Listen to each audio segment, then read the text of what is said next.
Today we're going to talk about yoga for stress. So I am seated on a block in Sukhasana, and then I have a block just for the end of this little sequence that we're going to do. So we're going to come into Sukhasana, and then we're going to bring the spine nice and tall, pull the shoulder blades together, and pull those inferior angles, those bottom angles down towards your hips. So nice length in the neck, the chest is open, and stress affects us in a lot of different ways. And sometimes we don't even realize the tension that we hold in our breath, in our neck, in our chest, in the whole rib cage. So we're going to talk about some nice gentle movements, gentle little flow. So as we come into our nice seated posture, we're going to inhale and we're going to focus on broadening all aspects of the rib cage. We think about filling the lungs all the way down with air, because when we're stressed, we really only breathe, typically, if people are really stressed, depends on the person, they tend to breathe more superficially. So we want to make sure that we're getting all that stagnant air out of the lungs, and we're breathing nice and deep breaths through the entire rib cage. So oftentimes people will only broaden, lengthen the muscles in certain areas. So we want to make sure we get the sides and the back as well, not just the front, and breathing into the belly. So we're going to add some arm movements. We're going to bring the arms out. We're going to give ourselves a hug.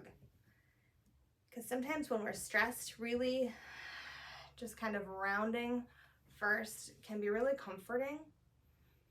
So a little squeeze. Go ahead and pull the shoulders forwards a little bit, and then open back up. Now squeeze the shoulder blades together. So we're engaged in the rhomboids. So we're letting the anterior delt, the pec, come together as we lengthen the rhomboids. And now we're going to pull them together.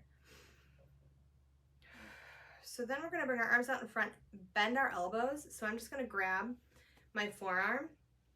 I'm going to really lengthen here, pulling those lower ribs in, pulling the belly in. To engage the core, we're going to bend just like we were in a forward fold, but we're in Sukhasana. So our bend is going to come from the hip. We're going to place our hands. So we exhale, place our forearms on the block, and then we bring our forehead to our arms.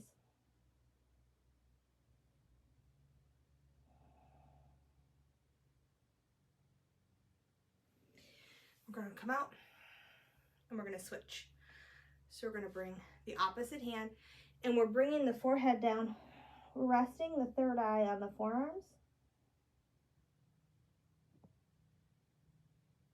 which can be really soothing. So once we get into the pose, we can kind of relax, but I want the hip joint to be where the bend is coming from.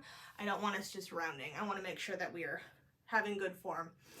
So now that we've done a little bit of this type of thing to kind of warm up, kind of maybe be ready for a little bit more opening, because when we get stressed, we really tend to close in, so it can be nice to start that way and then kind of open the body.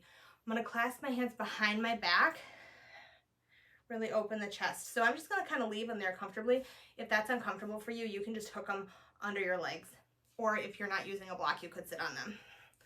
So I'm just going to hold the shoulder blades down, and then we're just going to do some gentle neck stretches, really focusing on the scalenes here, which are right here, and they engage during forced inspiration. And so if we are breathing really superficially, they tend to get real tight. So we're just going to lengthen down the back, really gently bring our ear to our shoulder. Now we are not bringing our shoulder to our ear. We're bringing our ear to our shoulder, and our shoulders aren't going to move, because otherwise we're not going to get a stretch. We're just going to be going through the motions with less effectiveness. And pull the shoulder blades together. So it's a nice little kind of warm up for those times when you're just feeling stressed out.